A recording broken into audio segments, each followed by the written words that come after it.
KBOI2 News, first at 4. And first at 4, the fallout after the election. Today, the Ada County Elections Office says there will be enough ballots for the general election. KBOI2's Scott Logan asked election officials what happened last night and what they're doing to get ready for November. He's live in our satellite center. Election officials in Ada County thought that they had printed enough Democratic ballots for more than double the turnout of 4 years ago, but they were overwhelmed by a blue wave that far exceeded their expectations. We always have an extra cushion for higher turnout, but we use this historical information to predict how many ballots to print and how to handle the election, and there was no way for us to see such high turnout coming. Democrats in Ada County blew away official expectations, says Ada County Chief Deputy Clerk Phil McGrain, tripling the turnout Tuesday compared to the Democratic gubernatorial primary 4 years ago. The county believed it had printed enough Democratic ballots for more than double the turnout and did not want to overprint. Ballots are one of the most expensive parts of running an election because of all the security features and things that we do. So we already throw away hundreds of thousands of dollars in ballots just on the unused ballots after elections. The county says it reacted quickly to a shortage of Democratic ballots, but the Idaho Democratic Party did ask a judge to keep at least 2 polling places open longer Tuesday night, a request the judge denied. Republican voter turnout was also at an all-time high going back to 1994, the county says, but was more in line with trends, so enough ballots were already printed.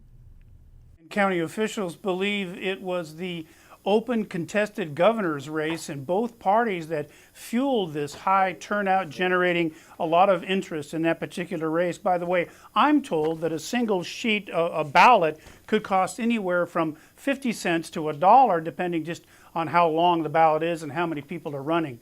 Live in the Satellite Center, Scott Logan, KBOI2 News.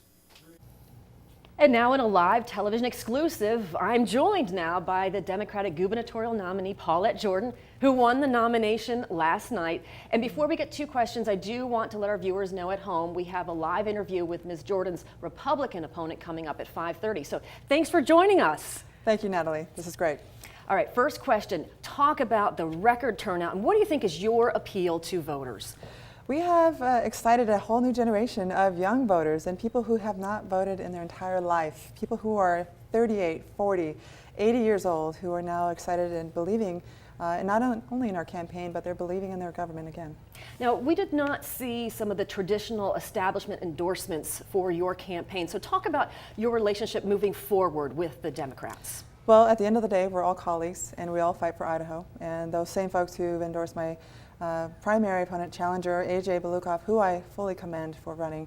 He and his family really deserve a tremendous pat on the back, as we say, because it does take a lot of time away from your family and life.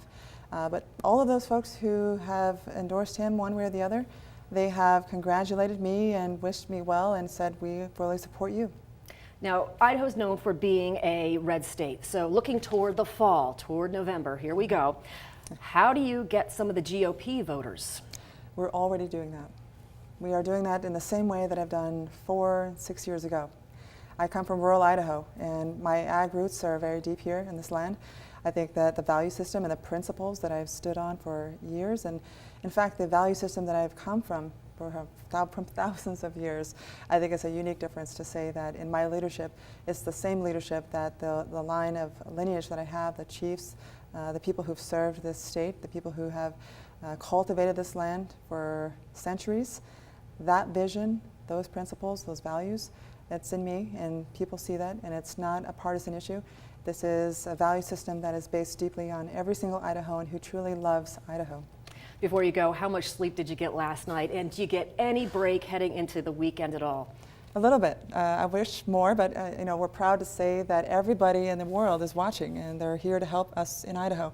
So we're getting a lot of support nationally, state by state, and luckily we have a lot of folks who are just ready to get back to work. So we have much more work to do, and 6 months ahead to November, we're already getting at it.